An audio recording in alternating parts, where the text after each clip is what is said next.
ভাই দেখেন তো সিডিআইটা কারেন্ট দিচ্ছে না কেন?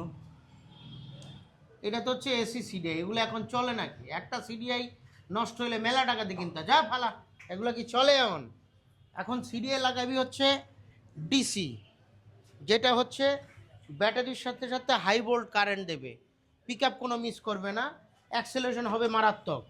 এই গাড়িতে আমরা ইনস্টল করেছি, এটা হচ্ছে ডিসি সিডিআই। আগে এসি সিডিআই ছিল, যেটাতে হচ্ছে আপনি কারেন্টে পিক আপে খুব ডিস্টার্ব দিত।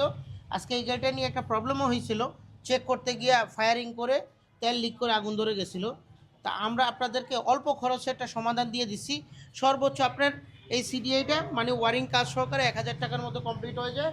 আপনারা কানেকশনটা খুব ইজিলি দেখতে পারবেন। একটু কাছে ধরো, এই যে আমি আপনাকে দেখায় দেই।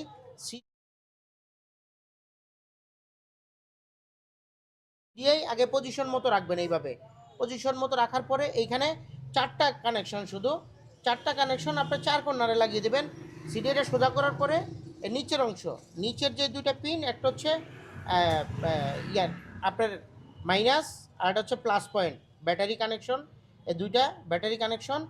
আর এই পাশেরটা হচ্ছে আপনার পিক আপ কয়েলের বাম পাশের, মানে আর্থিংয়ের উপরেরটা হচ্ছে এই আপনার হচ্ছে পিক আপ কয়েলের, যেটা হচ্ছে আপনার পিক আপ কয়েলের যে কানেকশনটা।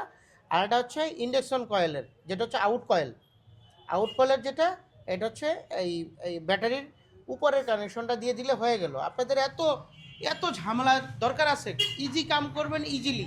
এই সিডিআই যদি মনে করেন দেখা গেলো একটা সিডিআই 3 বছর যায়, আপনি যে অ্যামাউন্ট খরচ করবেন ওই একটা অরিজিনাল সিডিআই কিনতে, এর দিয়ে মনে করেন আপনার 10 বছর চলে যাবে। এই সিডিআইগুলো যখন ব্যবহার করুন, আপনি মনে করেন 3 বছর পরেও যদি লাগান, একটা সিডিআই যদি 3 বছরও যায়, আপনার একটা সিডিআই, এটার অরিজিনাল সিডিআই কিনতে গেলে 1500 টাকা লাগে। আপনার অল্পতে মনে করেন 1000 টাকায় টোটাল কমপ্লিট হয়ে যাবে আপনার ওয়ারিং টোয়ারিং এবং সার্ভিসের সহকারে। ধন্যবাদ, সবাই ভালো থাকবেন। ভিডিওটা ভালো লাগলে লাইক এবং কমেন্টস করে শেয়ার করে আমাদের সাথে থাকবেন। আমাকে হারাইতে না চাইলে অবশ্যই চ্যানেলটা সাবস্ক্রাইব করে রাখবেন। ধন্যবাদ, সবাই ভালো থাকেন।